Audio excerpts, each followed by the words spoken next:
आज है 13 जुलाई 2024 दिन शनिवार। Welcome back to clean news UP. चलिए देखते हैं उत्तर प्रदेश की 25 फटाफट बड़ी खबरों को।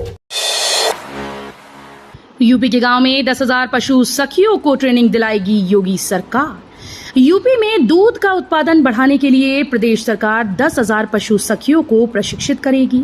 उत्तर प्रदेश राज्य ग्रामीण आजीविका मिशन और पशुपालन विभाग मिलकर ये काम करेंगे। पायलट प्रोजेक्ट के तहत 25 जिलों के 50 विकास खंडों में इस प्रोजेक्ट पर काम शुरू होने जा रहा है। इसकी शुरुआत 2,000 पशु सखियों को ई हेल्प एजेंट के रूप में प्रशिक्षित करने से की जाएगी। 2 साल में 10,000 एजेंट्स बनाने का लक्ष्य। डिजिटल हाजिरी सिस्टम को लेकर योगी सरकार का एक और कदम। शिक्षा विभाग में लागू की गई डिजिटल हाजिरी सिस्टम को लेकर योगी सरकार ने एक और कदम उठाया है। सीएम योगी के विजन के अनुसार महाकुंभ मेले में सेवाएं देने वाले कर्मचारियों व अधिकारियों के लिए डिजिटल हाजिरी सिस्टम का विकास किया जाएगा, जो facial recognition based mobile app के जरिए काम करेगा। इस ऐप को एंड्रॉइड व iOS फॉर्मेट पर कार्य करने के लिए विकसित किया जाएगा। डिजिटल हाजिरी पर सरकार यू टर्न लेने को तैयार नहीं। आज से आंदोलित शिक्षकों के समझाने मनाने का काम करेगा शिक्षा विभाग। शिक्षकों के लगातार आंदोलन के बावजूद सरकार डिजिटल हाजिरी के मामले में पीछे हटने को तैयार नहीं। स्कूल शिक्षा महानिदेशक ने प्रदेश के सभी एडी बेसिक, जिला बेसिक शिक्षा अधिकारी, जिला समन्वयक व जिला समन्वयक साथ ऑनलाइन बैठक कर इस दिशा में सक्रियता दिखाने के निर्देश दिए। कहा कि आज से अगले 1 सप्ताह तक सभी अधिकारी अपने कार्यक्षेत्र के तहत आने वाले विद्यालयों का प्रातः 7:30 से 10:30 बजे तक नियमित भ्रमण करें और डिजिटल पंजिकाओं के संबंध में शिक्षकों को समझाएं और उसकी नियमित प्रयोग के लिए प्रेरित करें। स्मार्ट सिटी में अब योगी सरकार देने जा रही ऐसी सुविधाएं, प्लान तैयार। राज्य सरकार शहरी क्षेत्रों में रहने वालों को अब एक ही स्थान पर गेमिंग जोन, शॉपिंग सेंटर के साथ सिनेप्लेक्स व जिम जैसी सुविधाएं देने जा रही है। स्मार्ट सिटी परियोजना में अर्बन प्लाजा का निर्माण कराया जाएगा। नगर निगमों से इसके लिए प्रस्ताव मांगा गया है। इसके निर्माण पर करीब 50 करोड़ रुपए खर्च किए जाने की तैयारी है। पीलीभीत भोपतपुर खटीमा बनबसा रेलखंड पर संचालन शुरू। पूर्वोत्तर रेलवे इज्जत नगर रेल मंडल के खटीमा बनबसा और पीलीभीत भोपतपुर रेलखंड ट्रैक पर बाढ़ का पानी आने के कारण 3 दिन से ट्रेन का संचालन बाधित था। 11 जुलाई से टनकपुर पीलीभीत अनारक्षित विशेष गाड़ी का संचालन शुरू हो गया है। 12 जुलाई शुक्रवार से 7 ट्रेनें बहाल हुई। रेल अधिकारियों का कहना है कि लालकुआं, काशीपुर, शाहगढ़, मैलानी रेलखंड में जलस्तर कम होने पर धीरे धीरे अन्य ट्रेन का संचालन बहाल कर दिया जाएगा। अग्निवीर भर्ती रैली 14 जुलाई से हो रही शुरू। इन 12 जिलों के अभ्यर्थी होंगे शामिल। आगरा के एकलव्य स्टेडियम में 14 जुलाई से 1 अगस्त के बीच सेना भर्ती रैली होनी है। इसमें 12 जिलों के 15,000 अभ्यर्थी हिस्सा लेने पहुंच रही हैं। संयुक्त प्रवेश परीक्षा में पास हुए अभ्यर्थियों का एकलव्य स्टेडियम में फिटनेस परीक्षण किया जाएगा, जिसमें 1.6 किलोमीटर की दौड़ उम्मीदवारों को पूरी करनी होगी। सड़कों पर हर साल 52,000 गाड़ियों का दबाव। जिले में पिछले 10 साल में बढ़ गए 5 लाख से अधिक वाहन। मुरादाबाद जिले की सड़कों पर हर साल 52,000 से अधिक गाड़ियां उतर रही हैं। पिछले 10 वर्षों में जिले में गाड़ियों की संख्या में 5 लाख से अधिक की वृद्धि हुई, लेकिन शहर अभी भी इन वाहनों के लिए नो पार्किंग है। वाहनों की बढ़ती संख्या ट्रैफिक व्यवस्था को प्रभावित करने लगी है। हालांकि ट्रैफिक के दबाव को कम करने के लिए शहर की कुछ सड़कों का चौड़ीकरण जरूर किया गया। जिले में वाहनों के पंजीयन की रफ्तार साल दर साल बढ़ने लगी है। आज 13 जुलाई को लगेगी लोक अदालत। वाद का निस्तारण होगा 1 दिन में। लोक अदालत जहां मामले का निस्तारण 1 दिन में होता है, उसके निर्णय की कहीं अपील भी नहीं की जा सकती। ऐसी ही लोक अदालत का आयोजन आज 13 जुलाई को किया जाएगा। हाथरस जिला विधिक सेवा प्राधिकरण के सचिव अपर जनपद न्यायाधीश प्रशांत कुमार ने बताया कि जनपद न्यायाधीश सत्येंद्र कुमार के आदेश के अनुसार एवं नोडल अधिकारी और राष्ट्रीय लोक अदालत अपर जनपद न्यायाधीश महेंद्र श्रीवास्तव के मार्गदर्शन में आज 13 जुलाई को प्रातः 10 बजे से जनपद मुख्यालय के साथ ही साथ मोटर दुर्घटना दावा न्यायाधिकरण, स्थायी लोक अदालत, उपभोक्ता फोरम, कलेक्ट्रेट एवं समस्त तहसील मुख्यालयों पर और अन्य विभागों में राष्ट्रीय लोक अदालत का आयोजन किया जाएगा। कांवड़ यात्रा की सुरक्षा का खाका तैयार। मंदिरों की बढ़ाई चौकसी। रामपुर में बनाए control room.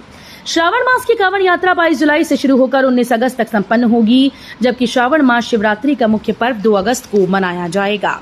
DM Joginder Singh ने कांवड़ यात्रा को सकुशल संपन्न कराने के लिए जिला प्रशासनिक अधिकारियों और पुलिस अधिकारियों को आवश्यक निर्देश दिए हैं। डीएम ने बताया कि श्रावण मास में 22 जुलाई, 29 जुलाई, 5 अगस्त, 12 अगस्त और 19 अगस्त को पड़ने वाले प्रत्येक सोमवार को रामपुर जिले के प्रमुख शिव मंदिरों में जलाभिषेक होगा। शाहजहांपुर में बाढ़ का कहर। शाहजहांपुर में गर्रा नदी की बाढ़ से हालात भयावह हो गए। शहर की तरफ आने वाले अधिकतर मार्गों पर बाढ़ का पानी भर गया। लखनऊ दिल्ली हाईवे पर शुक्रवार सुबह 5 फीट तक पानी बह रहा था, जिससे दूसरे दिन भी यातायात ठप रहा। आवागमन बंद होने से लोगों को दिक्कतों का सामना करना पड़ रहा है।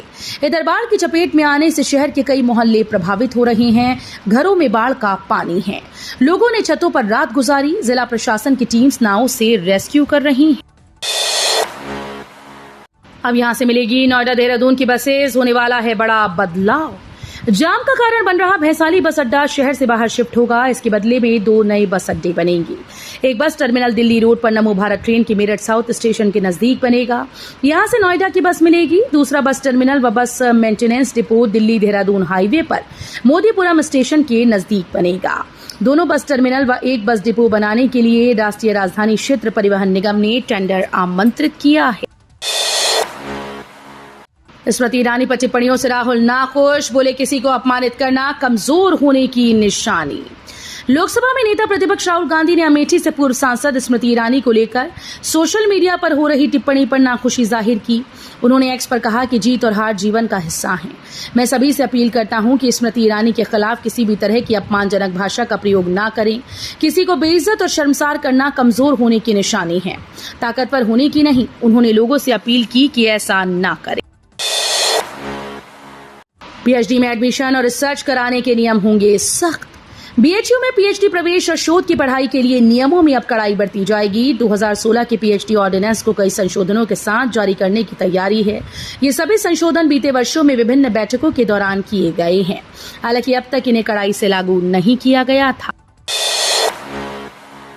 25 जून को मनाया जाएगा संविधान हत्या दिवस। केंद्र सरकार का ऐलान। केंद्र सरकार ने 25 जून को हर साल संविधान हत्या दिवस के तौर पर मनाने का ऐलान किया है। इसे लेकर केंद्र सरकार की ओर से शुक्रवार को नोटिफिकेशन जारी कर दिया गया। इसमें कहा गया कि 25 जून 1975 को आपातकाल की घोषणा की गई थी। इसके बाद उस समय की सरकार की ओर से सत्ता का घोर दुरुपयोग किया गया और भारत के लोगों पर ज्यादतियां और अत्याचार किए गए, जबकि भारत के लोगों को भारत के संविधान और भारत के मजबूत लोकतंत्र पर दृढ़ विश्वास है। बीसीसीआई का कैलेंडर जारी। कानपुर को मिल सकते हैं 4 मैच।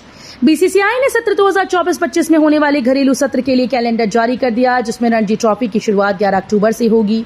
उत्तर प्रदेश इस साल एलीट ग्रुप सी में है। प्रदेश का पहला मुकाबला बंगाल से होगा, जिसकी मेजबानी यूपीसीए को मिली है। मतलब उत्तर प्रदेश रणजी ट्रॉफी में होम ग्राउंड से शुरुआत करेगा। यूपी में झटके से उबरने के लिए बीजेपी का प्लान तैयार। प्रधानमंत्री नरेंद्र मोदी को तीसरी बार देश की सत्ता सौंपने के लिए भाजपा देश प्रदेश की जनता का आभार जताएगी। पार्टी यूपी में अपेक्षित चुनाव परिणाम न आने से उभरी हताशा को छोड़ नए संकल्पों के साथ आगे बढ़ेगी। यूपी के चहुमुखी विकास की प्रतिबद्धता के साथ ही पार्टी अपना बिखरा हुआ सामाजिक ताना बाना फिर से बुनेगी। भाजपा की 14 जुलाई को होने जा रही प्रदेश कार्य समिति में पेश होने वाले राजनीतिक प्रस्ताव की वानगी कुछ ऐसी ही होगी। एनसीआर में ऑफिस के लिए प्लॉट लेने का मौका 9 अगस्त तक कर सकेंगे आवेदन। यमुना एक्सप्रेसवे औद्योगिक विकास प्राधिकरण ने कॉर्पोरेट ऑफिस खोलने के लिए 45 भूखंडों की योजना शुरू की। इसके लिए 9 अगस्त तक आवेदन किए जा सकेंगे। 1000 वर्ग मीटर क्षेत्रफल वाले इन भूखंडों के आवंटन के लिए ई ऑक्शन प्रक्रिया जल्द शुरू होगी। कुंदर के उपचुनाव। बसपा के मैदान में उतरने से बदलेंगे दलों के समीकरण। बसपा के उपचुनाव में उतरने से कुंदर की विधानसभा सीट के भी समीकरण बदल जाएंगे। दूसरे दलों के सियासी खेल बिगड़ सकते हैं। ऐसे में उपचुनाव में कूदने से पहले राजनीतिक दलों ने नए सिरे से तैयारियों पर मंथन शुरू कर दिया है। कुंदर की सीट पर बसपा को आखिरी बार 2007 में जीत मिली थी। चुनाव में जीत दर्ज कर जियाउर रहमान बर्क अब विधायक से सांसद बन गई हैं। नोएडा और ग्रेटर नोएडा में मौज मस्ती करने वालों की आएंगे मजे। नोएडा तथा ग्रेटर नोएडा में मौज मस्ती करने वालों के मजे आने वाले हैं। नोएडा और ग्रेटर नोएडा शहर में जल्दी ही एक अनोखी पहल की जा रही है। इस अनोखी पहल के कारण नोएडा और ग्रेटर नोएडा शहर के शौकीन मिजाज लोगों के वारे न्यारे होने वाले हैं।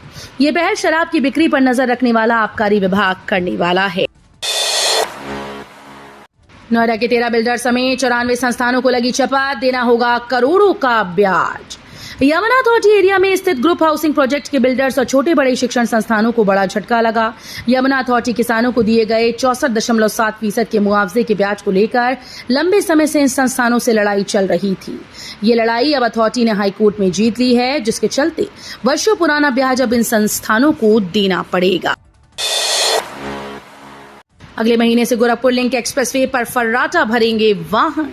गोरखपुर लिंक एक्सप्रेसवे पर अगले महीने से वाहनों का संचालन शुरू हो जाने की उम्मीद है। कमिश्नर की अध्यक्षता में हुई विकास कार्यों की समीक्षा बैठक में UP expressway industrial development authority के अधिकारियों ने दावा किया कि जुलाई के आखिर तक काम पूरा हो जाएगा। कमिश्नर अनिल ढींगरा का कहना है कि अब सिर्फ खजनी क्षेत्र में बन रहे अंडरपास का ही थोड़ा काम बाकी रह गया है। एएमयू इसरो का उत्तर भारत में पहला मौसम गुब्बारा लॉन्च, मौसम की मिलेगी सटीक जानकारी। देश में पहली बार किसी विश्वविद्यालय में इसरो के सहयोग से मौसम गुब्बारे को आसमान में छोड़ा गया। एएमयू के भूगोल विभाग ने इसरो वैज्ञानिकों की देखरेख में इसे लॉन्च किया। एएमयू के भूगोल विभाग से इसरो वैज्ञानिक की देखरेख में इसे लॉन्च किया गया है। इसके साथ अलीगढ़ सहित लगभग 100 किलोमीटर के क्षेत्रफल के मौसम से जुड़े पूर्वानुमान की सटीक जानकारी मिलेगी। इसके लिए भूगोल विभाग ने कंट्रोल रूम भी स्थापित किया है। संविधान हत्या दिवस घोषित करने पर भड़के अखिलेश।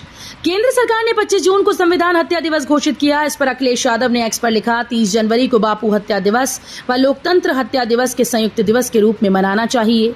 इस दिन चंडीगढ़ में बीजेपी ने मेयर चुनाव में धांधली की थी। बीजेपी बताए, मणिपुर में नारी के मान अपमान हत्या दिवस, हाथरस की बेटी हत्या दिवस, लखीमपुर में किसान हत्या दिवस जैसे अनेक काले दिनों के लिए कौन सी तिथि चुनी जाए। गरीब के जीवन का भी कोई मोल होता है। लखीमपुर की घटना पर अखिलेश ने यूपी सरकार को घेरा। यूपी के लखीमपुर खीरी में बाढ़ की विभीषिका के चलते आवागमन बंद होने के कारण एक बीमार लड़की की मौत हो गई। इसके बाद लड़की के दोनों भाई बहन के शव को कंधे पर लाद कर पैदल ही चल पड़े। इसका जब वीडियो वायरल हुआ तो सपा प्रमुख अखिलेश यादव सरकार को घेरने से नहीं चूके। अखिलेश यादव ने सरकार को इमरजेंसी स्वास्थ्य सेवाओं की व्यवस्था करने की सलाह दे डाली। सुपरमैन के प्रशंसकों को जेम्स गन की बड़ी सौगात, लोगों के साथ फिल्म की रिलीज की तारीख का किया ऐलान। सुपरमैन को चाहने वाले दुनिया भर में मौजूद हैं। फैंस को इस फ्रेंचाइजी की फिल्मों का बेसब्री से इंतजार रहता है। इस बीच डीसी स्टूडियोज की सीईओ और सुपरमैन फिल्म निर्देशक जेम्स गन ने प्रशंसकों को बड़ी सौगात दी। दरअसल हाल ही में उन्होंने अपनी आगामी फिल्म के लोगो के साथ इसकी रिलीज डेट का भी ऐलान कर दिया। जेम्स गन ने फिल्म का आधिकारिक लोगो जारी करते हुए जानकारी दी कि ये ठीक एक साल बाद रिलीज होगी। तो ये थी आज की 25 फटाफट बड़ी खबरें। अगर आपको न्यूज पसंद आई हो तो वीडियो को लाइक और शेयर जरूर करें। धन्यवाद।